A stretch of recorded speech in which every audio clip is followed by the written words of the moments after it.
Okay, looks like we're live. Sweet.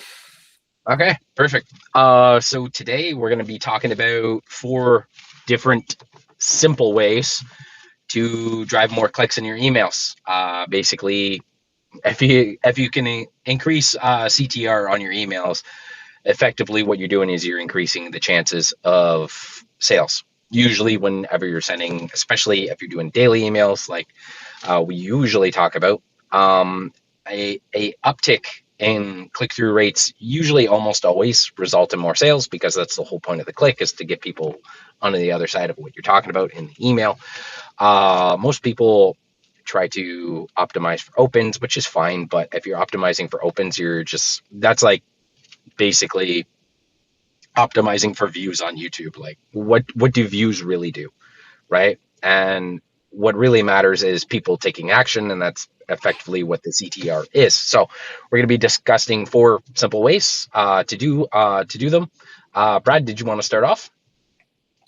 Yeah. So let's go in order. There's a lot of ways to, honestly, there's probably like a zillion ways to do this, but we're going to just focus on some really simple ones, just so, the moment you're done watching this, it's something you can easily apply, pardon me, going forward. So the first one, and this is one I believe that Pete shared with me that is a great idea, and that would be using the subject line as a CTA. So I'll explain a little bit, but since this is, Pete's tip tactic, I'll let you explain it. I'll just introduce it real quick. So Yeah, basically, man. whatever you choose as your subject line, just make that the CTA, and to me it works because they're literally like tied together because it's the same. They read the subject line. There's a sense of familiarity there, but also it's like they're opening the email for a particular reason. That subject line sets the reason. If they open it for that subject line. So if the CTA is literally like the exact same thing. I mean, there's like the cycle. They already clicked on something that had those exact words by opening the email. And they're now doing it again. So it's kind of like repetition, but also just like it's familiar. And if they're opening for that subject line, there's probably some benefit or something in there that entices them to open. And so you use the same, if you're promising the same thing on the other side of the CTA, or not the same thing, but you know what I mean, like the same general like chain of events from, then yeah, they're more likely to click. So that makes sense to me. But I mean, I think you're the one who taught me this one. So if you have other stuff Yeah. about it, So what you're doing is you're leveraging two psychological principles, one of which is the Zeigarnik effect. Uh, any pattern that can be repeated that basically worked once on somebody is going to work again, right? And then it's also the law of consistency as well. If you happen to have read um, Influenced by Robert Cialdini, is that people are more likely to take actions on what they've already said they will, right? So you're leveraging those two principles, because first off, whenever I use this trick, tactic, whatever you want to call it, I'm always using some form of subject line that's either benefit or intrigue based, or a combination of both. Preferably, I always like to use both. Like the 10-second trick that burns fat, 3 pounds of fat in a week, like something like that, right? Some kind of intrigue, some kind of benefit. And then the way you want to write your email is like in a circle. Think of the subject line kind of like the introduction, and then the first line kind of like a tease of what they're going to discover. And then you're effectively teasing throughout the email. It's very kind of click driver heavy kind of style. I have used story-based emails in this sense.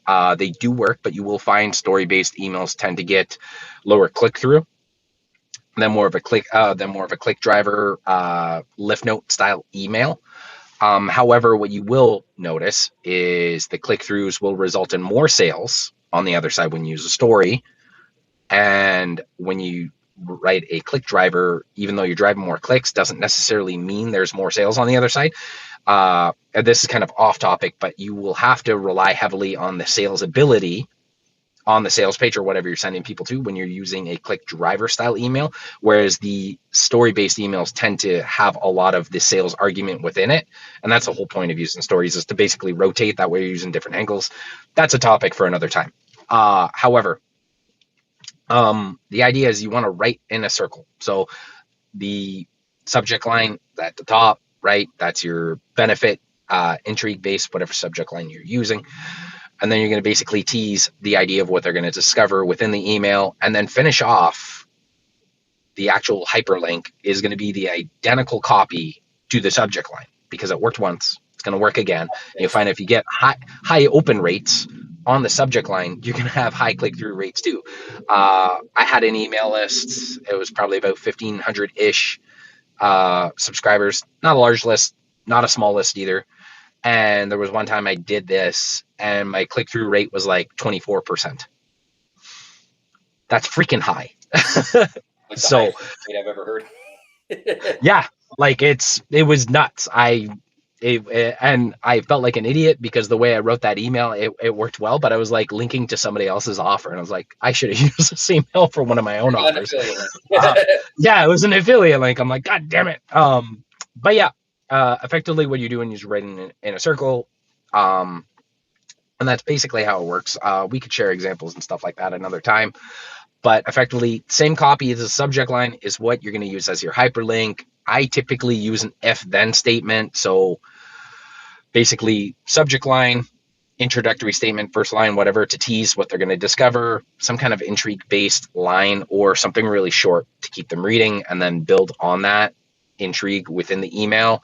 And then a if then statement like, hey, so if you want X without objection, then subject line copy, right?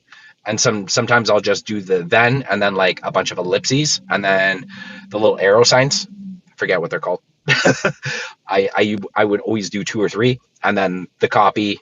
And then yeah, that's pretty much how I do that. And every time I do that, it works. However, what I would recommend doing is not do it all the time. It's something that for example, if you're running a promo and you know it's one of the days that you would normally have a lull in sales. So for example, if you're doing like a 5-day promo, usually day 3 sucks, right? Because like 30 to 40% of your sales you're usually going to get on your first day. You'll probably get 10% of the sales on the in-between days, like day 2, 3, maybe 4. And then the other 50 to 60% you literally make on your last day. I'm sure Bradley would agree with this, is that the last 2 hours is when you make almost all your sales in any Promos promo. have a It's barbell shape. nuts. They Yeah, have sales, fewer sales, lots of sales at the end. So that's yeah, it's nuts, right? novelty, So urgency. Neither of those are in between. So yeah, so those emails that you know you're going to make the most sales on, I'm not going to say don't optimize those emails. Obviously do that. That would be stupid to do otherwise.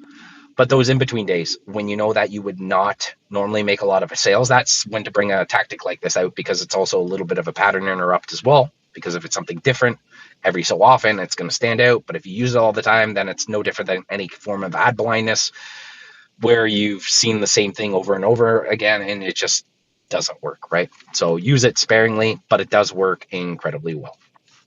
yeah, and the thing about like learning a bunch of different ways to do this is you don't have to do them all at the same time. Yeah. I mean, some things we're talking about here may be more evergreen-ish kind of, but some are like just tactics you can use in a one-off basis. So like if you have a promo that's like 5 emails, if you don't, not every email has to have like all those tactics in there, but one might be like this kind of thing. The next one maybe you do some other, so you put some other or implement another one of these techniques in there. But that said, the second one is, and we both do this actually, is using multiple links in an email. Now that does not mean multiple like different products or different pages. Yeah, don't do that.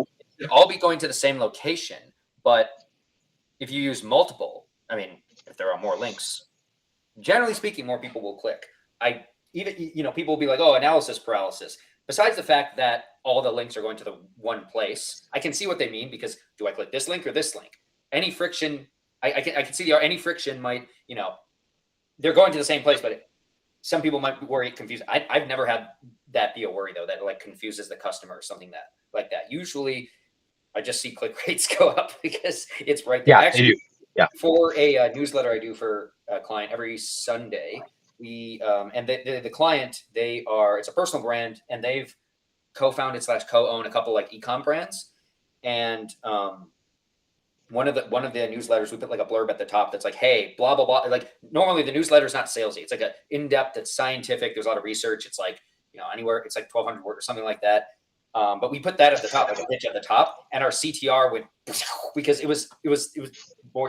Now this is not a good example because it was linking to something else. We had other links to other products throughout, but that's because this is basically like a blog post in newsletter form. That's why. Yeah. But Yeah. the concept is still the same in that there were more links, so clicks went up. Now, again, if you're doing multiple products, clicks will go up, but sales won't go up because you're sending to a million different things. If you have multiple links in your email to the same product, sales should be at least even, if not, compared to single CTA emails are not going up. But to do this right, you don't want to just like jam them together necessarily. Like you don't have like CTA and then a CTA again. But a few ways to do this are like, for example, you might have the first one, kind of like I was just talking about. You might have the first one near the top. It could be like an explicit announcement or something of some sort like that. But it could also just be like, it could be an implicit CTA, which means like a word that isn't like urging action, like you're not saying buy now or go here to blah, blah. It's just a word within the email, and then you link it somewhere. That I call that an implicit CTA because it's like implied that you're supposed to take action there because it's clickable, right? But you're not explicitly telling them, hey, click here to, or go here, or go do this, or whatever. You're not urging action. You're just like dropping a link there, just like an internal link in a blog post, right? Someone might link to another article in their blog post without saying click on this link, right? And so that's one way to do it. Another way that's fairly common in like cart abandonment and promos is have, hey, just a reminder that so-and-so sale or whatever, or items in your cart, in the abandoned cart example, you'd show their images and then have like a shop now button, right? That's ideally above the fold. The image might push it below the fold. But if you can, you want to get that above the fold, something like that. So if it's like an abandoned cart, someone opens it, maybe they missed the first two abandoned carts, they get the third one, immediately they have the context from those first few words, and they might be like, oh yeah, I just need to go, like maybe they don't need that third email to like persuade them. They just needed to see an email to remind them. And there, instead of having to have them read to the bottom, which isn't a huge deal if the email is good, but if they're ready to buy and the link is above and it's like, hey, your item's in your cart, boom, that's a really easy sale right there. That there's a chance that you wouldn't make that sale if you didn't have that there. So yeah, there's two others. So in some emails that are really low, what is it okay if I riff on that topic a little bit, like the multiple? I'm saying there's two other ways to do the multiple links. We're not okay, right. Yeah, go ahead. Yeah, go ahead. I'll shut up now. Sorry, there are two more ways to do the links ways that I use them. So one is you just kind of have it, instead of having it near the top, you just have it towards the middle. And certain like FAQ style emails or emails where it's like a list of something like that, because you want to break it up. Even though like the list, it's readable. You read the section, read the next section. It's not one long thing. You still, for longer emails, despite the fact that really good emails that are really long will still be read, generally speaking, if you can, I mean, I'm kind of contradicting my own advice here because I did just write an email that probably it's going to be around 1,000 words for a brand, maybe a little less if we can trim it.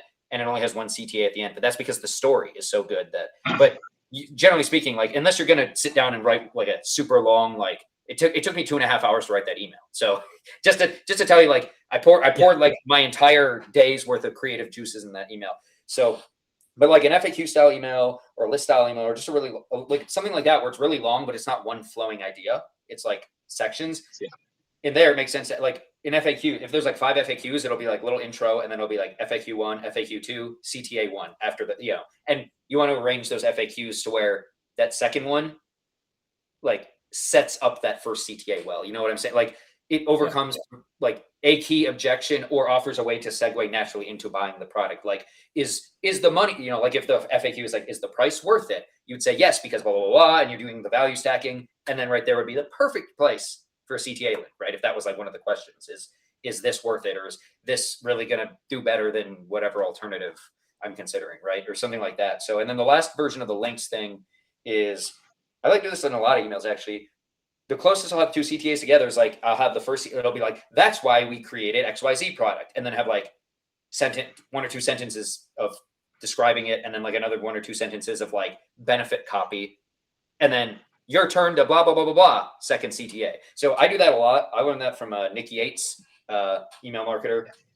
He liked to do that in his emails. He would CTA 1, a little bit of a description, CTA 2. He would vary the style a little bit, but generally speaking, that's what he did. It just, it's like it's the same logic as that, leaving it at the top. But these work for like, just your one-off, easier broadcast emails that like 200, 250 words or something like that. It gives like when you first encounter it, you can click on it, but then someone who's not immediately ready and curious to see what's on the product page, you got a couple more sentences, and then there's a second opportunity to click through. And I guess as a little fifth bonus one, I guess you could say the PS.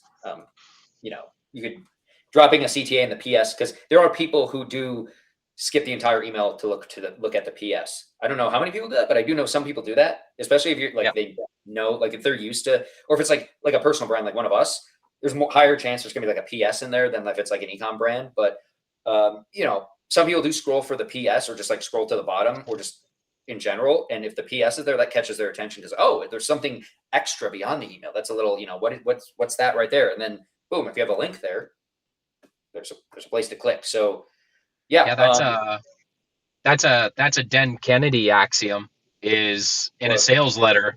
I think it's in the Ultimate Sales Letter book, is that just having a PS that reiterates most of what you said in the sales letter, and then having a call to action increases sales tremendously. And forgetting to put a PS is like just throwing sales away, because people sometimes look at the PS to see what the email's about, or sales letter, whatever. And then if it's interesting, then they read it, right? Because some people read up, not down, right? That's important. You can almost treat that as what's the word I'm looking for? It's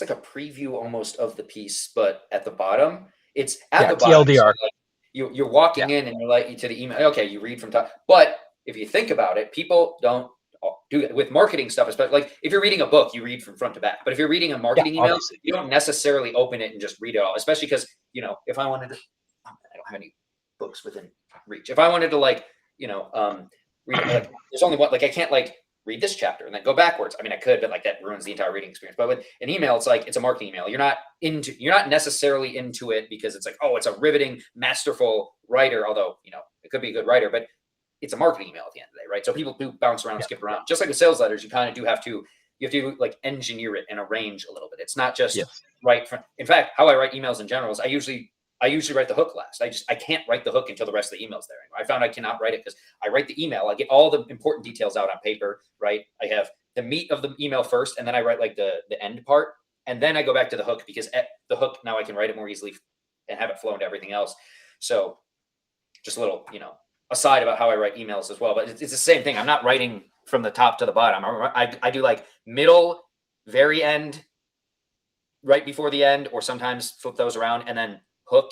And then even after that, subject lines and preview text often come last, because when you have the full, and if you have a CTA there, if the CTA, you could just take the CTA and make the subject line, kind of right. Like the previous tactic. But once you have the meat of the email all there, like the subject lines, the preview text, the hook kind of sort of write themselves, or it's a lot easier. So a little off topic, but no, another little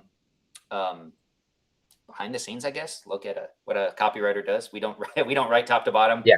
Rarely, if at all, we ever. Copy. It's a copy arranger, I guess you could say. You write. I write down up. Yeah. I write like my FAQs first for my sales letter. For my sales letter. Yeah. For my product. Right. And then I'll write like the pricing section, and like I write like all the stuff where it's like I just need to take the information and like put it on the page. Like this product has this in it. You'll learn this and that. And then at the end, you go up to the top and you're like, okay, how do I hook the person who lands on this page? Given everything that is here, given where the non-hook portion starts, how do I write a hook that hooks them in and connects seamlessly to usually the who am I? I'm Bradley type of section, right? Also that section. Yes. I do that section first as well. Now I actually do that close to the end because I always have to figure out how I want to write it. But okay. Anyways, on to the third one, which was, I believe, was that about font sizing, or was that about? Oh, I gotta riff on like what you just said there, just for a sec, if that's cool. Oh yeah, before we get to the third one, go ahead. Yeah. Yeah. So the multiple links, what you said above the fold, great advice. I would say anybody, if you're going to use multiple links above the fold, but also before you send that email, send a test email to your phone. That way you're optimizing for mobile, because a lot of the time when you're in your ESP, the way it's set up is the way it would look when it's sent in Gmail on a laptop. So send a test email, check it on your phone so that above the fold is in fact above the fold.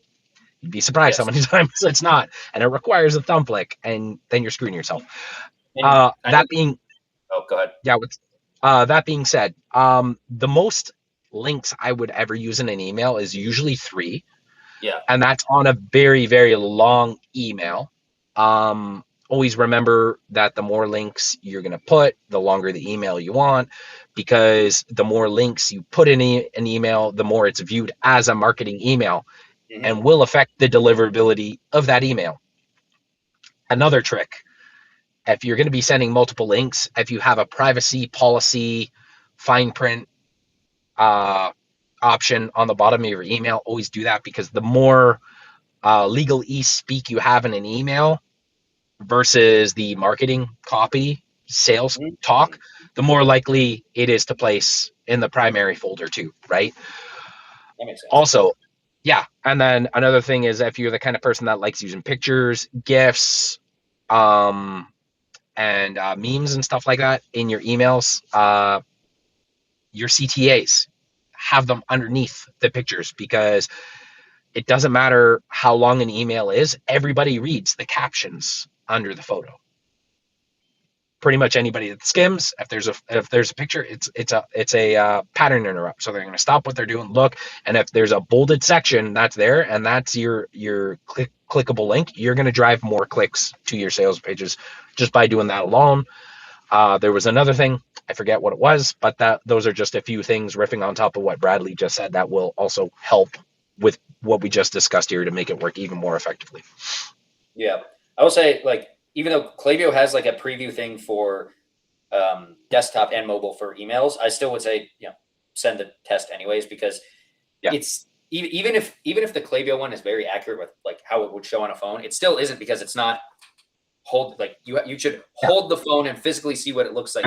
Consider also people might touch different things on the email and scroll, or something might happen. So like, it's best to just like test it in as close to the live environment as possible, right? So and it is kind of funny that we do all this work on a computer, but now most of the people viewing our work are right. Yeah, you have to account for that extra. Like, you can't just like look at it on your computer and be like, that looks good. You also have to be like, yes, it looks good on the phone too. So it's a little bit extra, but if you don't optimize for these things for mobile, it's going to hurt your click rate, hurt your sales and everything, because lots of people shop on mobile. Like I literally ordered a weight plate, or two 5-pound plates on Amazon yesterday, right off my phone. I didn't hop on my computer. I was like in the bathroom or something. And I was like, oh yeah, I need some weight plates. Not in the bathroom, I mean, like waiting for the shower to turn on or to heat up or something. Sure. But I was physically in the bathroom. Okay. Physically. I just lost 5 pounds. I'm going to order 5 more. Yeah.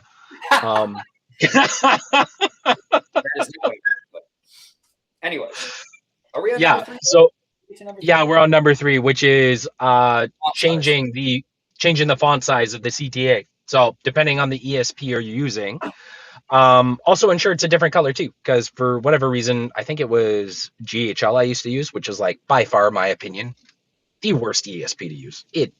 I've used awful. There's a white label that I use. Yeah, it's like there's people who love it, but like if you're a normal person, you're gonna hate it. If you like pain, if you're a bit of a masochist, I'm sure it makes sense. All that being said, ensure that, like we've said before, you're sending a test email, but also that the hyperlink text for the CTA is a different color. I always found blue works. Anytime I change from blue for whatever reason, it affects the CTA in a negative way, especially if you use red. Red's never a good color to use to get people to take action. People are so used to blue. Well, besides the colors being, blue is more calming. Red is like these are true, even if the effect is so like minuscule when you're just looking at something on a screen. But also people are just, I think, blue was originally chosen way back when, probably because of that, and other reasons, readability, I don't know. But people are just so used to blue that if they see blue, they immediately, their brain just goes link. It's a link. But if it's red, like they still know it's a link, but there's like a subconscious friction because it's not blue. So it's not. And also some links, when you click them, sometimes that, I'm not techie, so I don't know why, but like, links you've already visited, like your cookies or whatever have saved, they'll be purple instead, right? Or sometimes red, I guess. Yeah, Like, yeah, yeah. something like it also kind of gives off a I already clicked on this kind of thing. If it's blue, it's an unclicked link and it just signals sends the strongest signal. But if you're writing with blue copy for some reason, like if I don't know, some brands they use colors as their if you're doing that, then you don't want to use blue. Use something else, But I don't know, maybe your background of the email, maybe blue works on that. But yeah,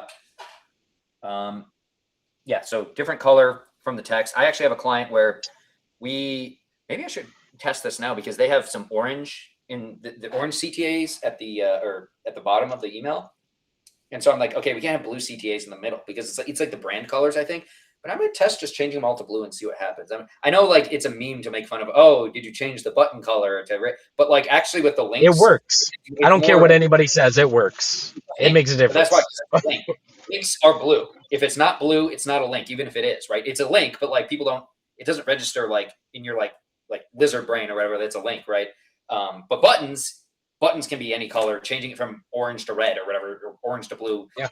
Unless it's to change it so that the colors are brand color aligned. Like you don't, if your brand colors, if your buttons like that blue, but you don't use blue in your brand colors, then you want to change it. But that has nothing to do with conversions really at that point. It's just like consistency and congruency. But yeah, you also said the font size, right? Like make it a size bigger, like, a point more, a point bigger, right? Like if my emails, I'm weird. I like using odd numbers. So my font size is usually 13. The CTA will be a size 14, moderately bigger. And also, like even within the copy too, if you want certain words to stand out, make the font color a shade darker than the regular copy. Then it's not bolded where it's apparent that you're trying to make it stand out, but it's so subtle that people's eyes will pick it up. It's actually a thing that a lot of people that are big into using NLP, which is neuro-linguistic programming within sales copy, do with the anchor words. So there are certain embedded commands or anchor words that you're using to get people to pay attention to the copy that they're reading. You actually make that word within the copy a shade darker than the rest of it, and it'll stand out to the eyes without standing out to the mind. That way it's like it's subtle, people won't pick it up, but their mind will, and then it actually engages them a little bit more. But you could do that right before the CTA as well, and then also make sure that it's like one size font bigger and it stands out that much more. Yeah, that makes sense. Yeah. Just this font size alone, I mean, obviously it's more readable, but that's not really a thing. One font size bigger. It's more that it catches your eye more easily because it catches your eye somewhat as a blue hyperlink that has an underline and maybe even is bolded. Because I just bold I usually bold the end CTA just to make it stick out more.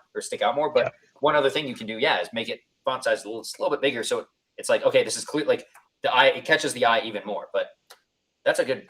I've never done that. It's such a small thing, but I mean, it's such a small thing, so it takes literally one. It works great on especially sales pages and longer copy. The font color darkening in it works really good. Like I'll normally like bold, italicize, underline, or highlight certain sections, but sometimes that's a little too much, and it's very apparent that it's a sales letter. Whereas if you just write it like a normal letter and then use those subtle cues instead, then it comes off more like a letter from a friend rather than a, hey, here's a sales page, I'm going to shove it in your face, pay attention, right? Yeah. Sweet. So the last one I have written down right here. Oh, yeah, that's right. Sorry, I had to refresh my memory. So the last one, this is less like super tactical, like adjusting things like this, or what were the other ones? Like sprinkling links around or copying, like this one's a little less tactical and a little more about how you write an email, but I don't want to say scarcity because scarcity is a specific type of urgency, but use urgency wherever possible and relevant. Now, people, we've gone over this before, but people think that urgency just means, 10% off expiring tonight, or scarcity in this case, like only 10 whatever left, claim yours now. Like those are both forms of urgency. Scarcity is a specific form of urgency, right?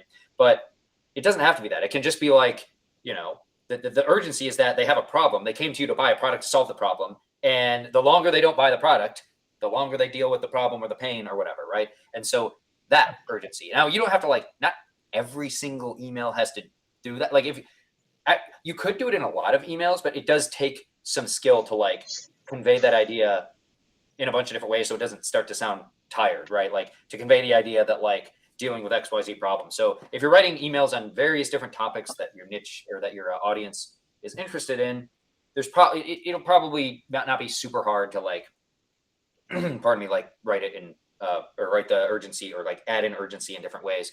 Probably won't be like super difficult because like one email is going to sound way different than another email. Like if you're writing like a listicle style about like 5 whatever to solve whatever, right? And then, you know, that form of urgency in there about getting the product, just the context is different, right? So, yeah, you want to try to use that, not in every email, but you kind of get a feel for where you can use that kind of urgency.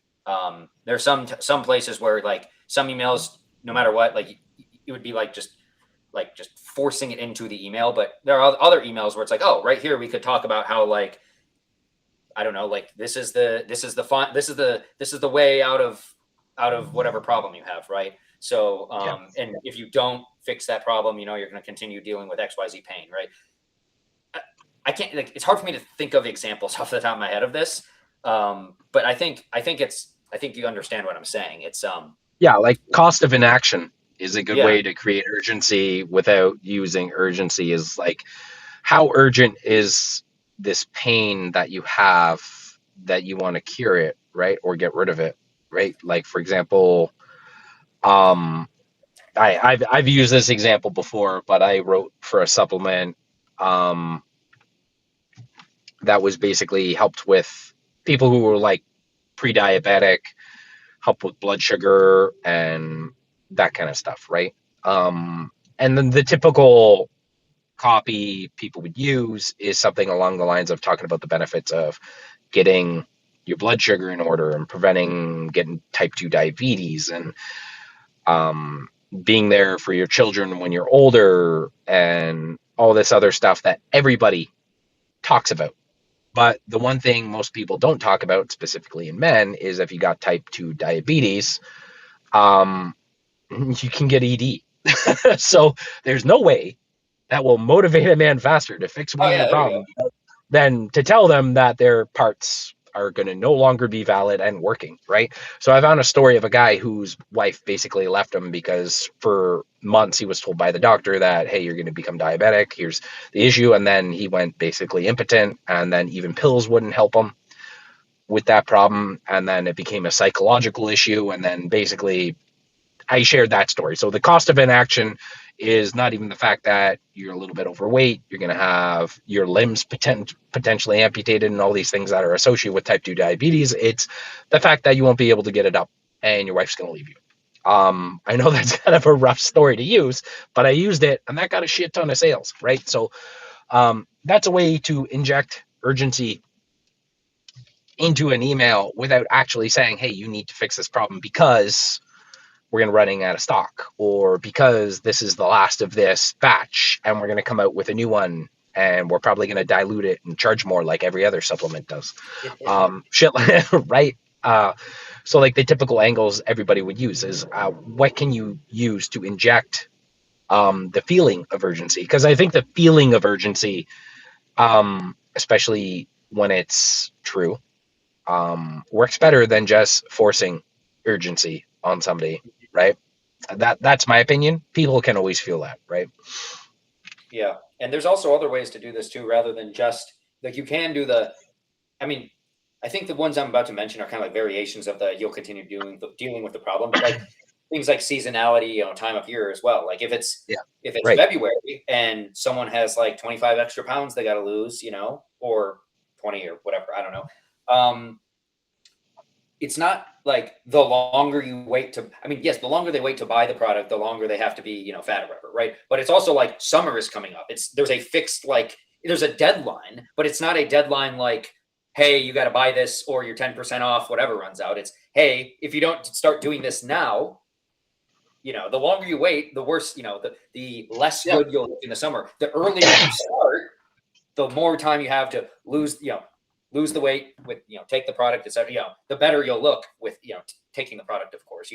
Obviously the email would probably give them some sort of idea for like how to exercise to prepare for the summer, blah, blah, blah. But then, you play on the urgency of, hey, do you want to look lean and good for the summer? Like there's only a few months. Like if you wait any longer, you're not gonna have time. Obviously it takes time to lose weight. Well, okay. If we're speaking to people who are, opposed to GLP-1s and they want to do it the natural way, right?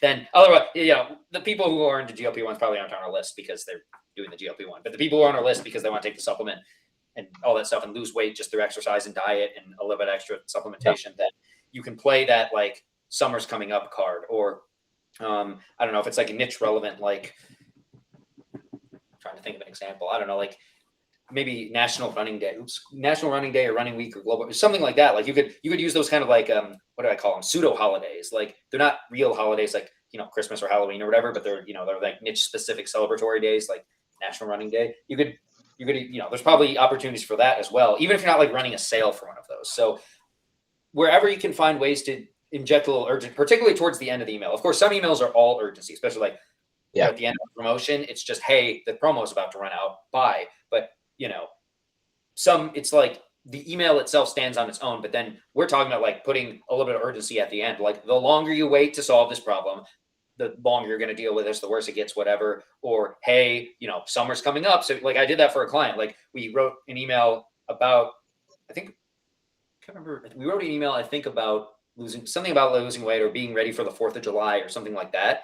And like, it's kind of implicit in there that like, oh, you want to be lean, you want to be jacked for the summer, for the 4th. Well, I mean, you only have so much time. You better buy our protein powder or our whatever supplement and start, using it along with it.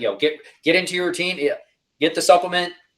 You better do it sooner rather than later, or you won't be ready for, So that's urgency. I'll just say urgency because scarcity is a kind of urgency. But yeah, you can also use scarcity. You can use it. Always use scarcity if you can use it. If you truly do, if you are doing like hey, we made 30 of these and there's only 30 of them, use the crap out of that. Always use the crap out of that until they're gone. You always want to use scarcity if you have it, but don't use a legitimate scarcity. Don't say, the joke is don't say you have 10 copies left of your online free ebook. No, you don't have 10 or $5, sorry, not free, like $10 ebook. No, you have unlimited copies of that. It's digital, right? You can't do that, but you might, like if you're selling like a coaching program, you might actually only have 10 spots available because if you try to serve 50 people, you can't serve them that well at the price point everyone's paying. So, if someone has to pay like $1,000 to be your coaching client, whatever, versus, $100, like $1,000 is a higher investment, more involvement. So you can use like, hey, I'm limiting this to, I don't know, 20 people, right? So technically you could have more. You could have like hundreds of people in like a coaching group online, but like the offer no longer works because you have too many people, right? That's where scarcity works, even though it's technically not scarce. Like there are like, I only have one of these water bottles. You have unlimited space online. It's an abstract, non-existent thing, right? But you can only serve so many people. So same thing there. Scarcity, use that wherever possible. That's a very, very powerful form of urgency because it's very specific, very tangible. 10% off ending tonight. Any person understands what that means, but it's still kind of abstract. It's like a percentage off a dollar value, right? Versus, hey, this cool, I don't know, golf clubs that we got in, we're giving away every time you buy XYZ, we're giving you a golf club for free or something like that. But we only have 20 of them. So, that's going to get a lot of golfers on your list get off their ass and buy, right? Assuming the offer is solid and the price makes sense and all that stuff. That scarcity aspect really makes it a lot more powerful. Or if it's just like, hey, we made 50 of these and we're only selling 50 of them, same thing. So I'll stop beating that dead horse. I think everybody gets it. So I believe we covered all 4, right? That's all 4? Yeah. I think we, so just a quick recap. Quite thoroughly, actually. Yeah. So subject line, use the subject line as the CTA in some of your emails. Use multiple links to the same place and use them, wisely. You use them strategically throughout the email to enhance readability and enhance CTR. Obviously, don't just cram them together. try increasing the font size a little bit on CTAs and making sure they ideally use blue as the color, but make sure it's a different color, make sure it stands out. And I also like to bold my main or my final CTA. same. I always like Bold to and that. underline. It's the found, or not the found. It's like the last chance. So you want to, and then the one we were just talking about. Oh, urgency and scarcity. That's right. Use those wherever possible. There's lots of opportunities to use non-fake urgency that doesn't involve a discount if you just play into their problems and certain life-related deadlines. And then if you can, within that, always use scarcity every single opportunity you get to, because it's very tangible. I actually have a client, fun fact, that they launch new products regularly, and it's only limited run products. They're like collectible items. So we have a very powerful, like we can, in every email, we get to say, hey, only 150 were made, and say, many have been claimed. You can even say, like, if you don't know, but some have been sold because you have the data, you could just be like, many have been claimed. But if ideally you can be like 150 have been made, 75 have been claimed, only 75 remain, right? Like that gives a concrete sense of stakes and urgency. They have to act now because there's only 75 left, and if the first 75 were gone that fast, well, so yeah, that's those are our four ways to nearly double, or maybe even double, CTR in your emails. And when you double CTR, assuming your product page, sales page, whatever it is, converts well, double CTR, generally speaking, means more sales. Double the sales. Right? Same number of people reading the email, more people clicking through to a high converting page means more people are buying, means you made these little changes and now you're making more money, and without too much extra effort. So try to next time you're writing emails, try to implement at least just one of these. Like even just doing try the subject line CTA copy paste trick just in the next email you send to your list, and or maybe try that. Try, obviously, to be scientific, you got to do it a few times, right? Like if you just send it once and maybe the email just itself is bad and it flops or something, it might not be because the tactic failed. It might be, it might not be though. So start to work it into your emails and see what kind of CTRs you start getting with these. So other than that though, I mean, we've covered them all. They're all four of these ones. I think we're good. Yeah. Thanks for joining, everybody. All right. Thanks, guys. See you next week. Next week.